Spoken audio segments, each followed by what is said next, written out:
பிதாக்கள் நம்மை நடத்தினது போல நாமும் இந்த அன்பு பிரதானமானது என்று நாம் வாசிக்க கேட்ட அந்த வார்த்தையின்படி இந்த அன்பை குறித்து சாட்சி கொடுக்கிறவர்களாய் நாம் காணப்பட வேண்டும்.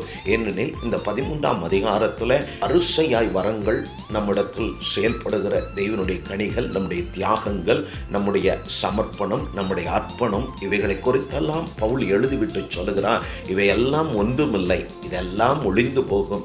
ஒருவேளை மற்றவர்களுக்காக நம் சரீரத்தையே நம் ஜீவனையே நாம் கொடுக்கலாம், ஆனாலும் அன்புதான் பிரதானமானது. இவையெல்லாம் ஒளிந்து போகும், தீர்க்க தரிசனங்களும் ஒளிந்து போகும், அன்பு மாத்திரம் நிலைக்கும் என்று சொல்லுகிறான். அன்பு என்பதனுடைய அடையாளம் இந்த உலகத்தில் எந்த மதத்தினரையும் கேட்டாலும் அன்புக்கு அடையாளம் யார் என்று சொன்னால் முன்னோடிகளாய் கடந்து போனதான தேச தலைவர்களோ அல்ல, ஒரே ஒருவர் மாத்திரம். அவர்தான் நீங்களும் நானும் ஆராதிக்கிற உயிர்த்தெழுந்த தெய்வனால் நமக்கு அருளப்பட்ட கர்த்தருடைய குமாரனாகிய கிறிஸ்து இயேசுவின் நாமமாகும்.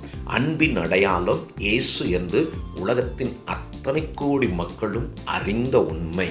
வானத்திற்கும் பூமிக்குமான தெய்வம் நம்மேல் அன்பு கூர்ந்து தம்முடைய குமாரனை தியாகமாக நமக்காய் ஒப்பு கொடுத்தார் அல்லவா, அந்த அன்பை குறித்து பேசுகிறார். அந்த அன்பின் அடையாளம் இயேசுவின் நாமமாகும். இதான் தன் குமாரனை கொடுத்தது போல நாம் நம்முடைய அன்பை, நாம் பெற்றுக்கொண்ட இந்த விசுவாச நம்பிக்கையின் அடையாளத்தின் அன்பை, இந்த கிறிஸ்து இயேசுவின் நாமத்தை மற்றவர்களுக்கு இந்த வாரத்தின் கடைசி நாளில் நாம் நிற்கிறோம். இந்த அன்பை நாம் மற்றவர்களுக்கு வெளிப்படுத்துவோமானால், தெரியப்படுத்துவோமானால், நாளை ஆராதனையிலே அவர்களும் உங்களோடு கூட கடந்து இந்த அன்பை அவர்கள் உணர, இந்த அன்பை அவர்கள் ருசிக்க, இந்த அன்பின் ஆழங்களை அவர்கள் அறிந்து தெரிந்து கொண்டு இதிலே ஒரு சுகவாழ்வு உண்டு என்பதை அவர்கள் அனுபவிக்க